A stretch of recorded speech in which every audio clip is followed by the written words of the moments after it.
নমস্কার, শিব শক্তি অ্যাস্ট্রো চ্যানেলে সকলকে স্বাগত জানাই। আশা করি সকলে আপনারা ভালো আছেন, ভালো থাকুন, সুস্থ থাকুন।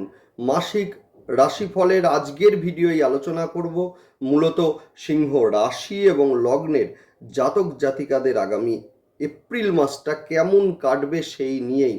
সঙ্গে থাকছে নাক্ষত্রিক বিশ্লেষণ এবং সেই সঙ্গে প্রতিকার। ভিডিও শুরু করার আগে বলে দিই সকলকে, সেটা হচ্ছে সিংহ রাশি এবং লগ্নের অধিপতি রবিদেব, যিনি কিনা বর্তমানে আছেন আপনাদের রাশি বা লগ্ন সাপেক্ষে অষ্টমে, রাহু যুক্ত। সুতরাং এই সময়ে কিন্তু মূলত অনলাইনে আর্থিক লেনদেন এবং সেই সঙ্গে ইলেকট্রনিক্স ডিভাইস, মোবাইল, ল্যাপটপ ইত্যাদির মাধ্যমে যারা আর্থিক লেনদেনকে করে থাকেন বিশেষভাবে সতর্ক থাকবেন এই সময়। সেই সঙ্গে বিশেষ করে কোনো মানুষকে হঠাৎ করে বিশ্বাস করে বড় অ্যামাউন্টের লেনদেন এই সময় এড়িয়ে চলাই ভালো, প্রতারিত হতে পারেন। যাই হোক, ভিডিওটি শেষ পর্যন্ত দেখুন আপনারা। সেই সঙ্গে প্রতিকারও আলোচনা করব, কি করবেন আপনারা, কোন কোন দিক দিয়ে সতর্ক থাকবেন এই সময়ে, ডিটেলস আলোচনা করব। দেখুন, সিংহ রাশি বা লগ্ন, যেটা কিনা অগ্নিরাশি এবং সেই সঙ্গে স্থির রাশি, মূলত সিংহ রাশি এবং লগ্ন যতটাই বাইরে থেকে দেখলে কঠিন বলে মনে হয়, ভেতরে কিন্তু ততটাই এরা নরম। নিজেকে প্রকাশ করার একটা চেষ্টা, সেটা কিন্তু এদের ন্যাচারালি থাকেই। সেই সঙ্গে অনেক মানুষের মধ্যে কিন্তু সিংহ রাশিকে আলাদাভাবে চেনা যায়। নিজেদের কোনো আত্মীয় হতে পারে, বন্ধু হতে পারে, যারা বিপদে পড়লে সবার আগে কিন্তু সিংহ রাশির জাতক জাতিকারাই আগে এগিয়ে যায়। মূল ভিডিও শুরু করার আগে সকলকে অনুরোধ করব, অবশ্যই আপনারা চ্যানেলটিকে সাবস্ক্রাইব করে নেবেন, যাতে গ্রহের প্রত্যেকটি গোচরের সঙ্গে সঙ্গে আপনাদের কাছে নোটিফিকেশন পৌঁছে যায় ভিডিওর। গ্রহের প্রত্যেকটি গোচর মানে আমাদের এক একটি প্ল্যানিং, এক একটি সিদ্ধান্ত। সুতরাং প্রত্যেকটা প্ল্যানিং, প্রত্যেকটা সিদ্ধান্ত নেওয়ার আগে গ্রহের অবস্থান দেখুন, যে আমাদের সিদ্ধান্ত বা আমাদের যে প্ল্যানিং সেগুলো গ্রহ পারমিট করছে কি না। সেটা আপনারা যদি করতে পারেন 100% কোনো সমস্যা আসবে না। জেনে রাখুন, সমস্যা আসবে না মানে প্রতিকারেরও দরকার নেই। সুতরাং ভালো থাকবেন আপনারা। যাই হোক, অবশ্যই আপনারা চ্যানেলটিকে সাবস্ক্রাইব করে নেবেন। দেখুন, প্রথমেই বলে রাখি যে রাশি বা লগ্নের অধিপতি রবিদেব, যিনি কিনা বর্তমানে আছেন আপনাদের রাশি বা লগ্ন সাপেক্ষে অষ্টমে, রাহু যুক্ত এবং রাহুর গ্রাসে। এই সময় কিন্তু আগেই বলেছি যে ইলেকট্রনিক ডিভাইস, অনলাইন পেমেন্ট এগুলো থেকে একটু সতর্ক অবশ্যই আপনারা থাকুন।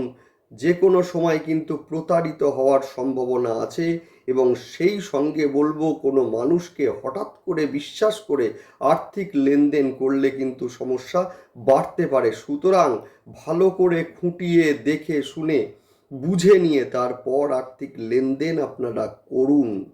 হার্টের সমস্যায় অলরেডি যারা ভুগছেন, আমি বলবো যে তারা একটু চেক আপে থাকুন। নতুন করে ঠান্ডা লাগা বা বিশেষ করে কোল্ড অ্যালার্জি জনিত সমস্যা এই সময় হতে পারে। যদিও আপনাদের 4th হাউসের অধিপতি এবং নবম হাউসের অধিপতি মঙ্গলদেব, যিনি কিনা সপ্তমে, অর্থাৎ এই সময় জন্মস্থান থেকে কিছুটা দূরে যদি কেউ বাড়ি বা জায়গা কিনতে চান, যথেষ্ট ভালো হবে এবং আপনারা সফল হবেন। 5th হাউসের অধিপতি বৃহস্পতিদেব বর্তমানে নবমে অবস্থান করছেন, অর্থাৎ শিক্ষার কারণে যারা বাইরে যেতে চাইছেন এই সময়, অন্তত তাদের ক্ষেত্রে বলবো এই সময় ভীষণ শুভ সময়। এই সময়ে পেট বা লিভার জনিত সমস্যার বৃদ্ধি পেতে পারে, সুতরাং বিশেষ করে খাওয়ার দিকে আপনারা নজর দিন। সেই সঙ্গে স্বামী বা স্ত্রীর ক্ষেত্রে কোমর, হাঁটু বা মূলত পায়ের ব্যথা অথবা মূলত পুরাতন কোনো ব্যথা, অর্থাৎ শনি নির্দেশ করে পুরাতন কোনো ব্যথার প্রকোপ এই সময় কিন্তু দেখা দিতে পারে। 14 এপ্রিল পর্যন্ত মীন রাশিতে অবস্থান করবেন রবিদেব, অর্থাৎ 14 এপ্রিল পর্যন্ত এই সমস্ত সতর্কতাগুলো বিশেষ করে অনলাইনে যে সমস্ত আর্থিক লেনদেন আছে, সেই সঙ্গে হঠাৎ করে কোনো বড় অ্যামাউন্টের লেনদেন, সেই সঙ্গে আমি বলবো যে পিতার শারীরিক অসুস্থতার ক্ষেত্রে আপনারা বিশেষ করে লক্ষ্য রাখুন। এই সময়ে দশমপতি শুক্র অষ্টমে রাহু যুক্ত, ফলে এই সময়ে কিন্তু কাজের প্রেশার আপনাদের বৃদ্ধি পাবে। সেই সঙ্গে অফিসে বা কর্মস্থলে যে কোনো কর্মী বা সহকর্মীর দ্বারা প্রতারিত হওয়ার সম্ভাবনা, বিশেষ করে নিচু তলার কর্মী বা সহকর্মীর দ্বারা প্রতারিত হওয়ার সম্ভাবনা, এটা কিন্তু এই সময়ে থাকছেই। সেই সঙ্গে বলবো যে মূলত কর্মস্থলে মতান্তর এই সময়ে হতে পারে, তাই মতান্তর এড়িয়ে চলুন।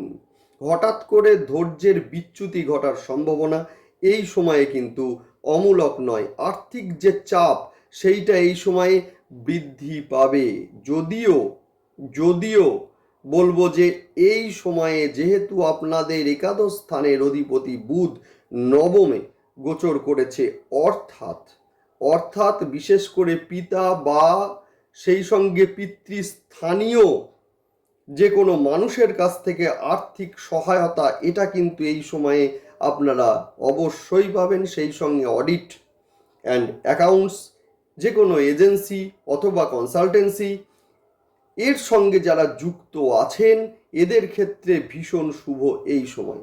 নেক্সট আলোচনায় আসবো, সেটা হচ্ছে নাক্ষত্রিক বিশ্লেষণ নিয়ে। মঘা নক্ষত্রের জাতক জাতিকাদের বলবো এই সময়ে কিন্তু আর্থিক দিক ভীষণ শুভ। অনেক দিনের আটকে থাকা কোনো অর্থ এই সময়ে আপনাদের পাওয়ার সম্ভাবনা আছে। সেই সঙ্গে বলবো যে মূলত পূর্ব ফাল্গুনীর নক্ষত্রের জাতক জাতিকাদের কর্মস্থলে কিন্তু চাপ বৃদ্ধি পাবে, অহেতুক মতবিরোধের সম্ভাবনা আছে, সুতরাং মতবিরোধ এড়িয়ে চলুন। নেক্সট আলোচনা করব উত্তর ফাল্গুনী নক্ষত্রের জাতক জাতিকাদের।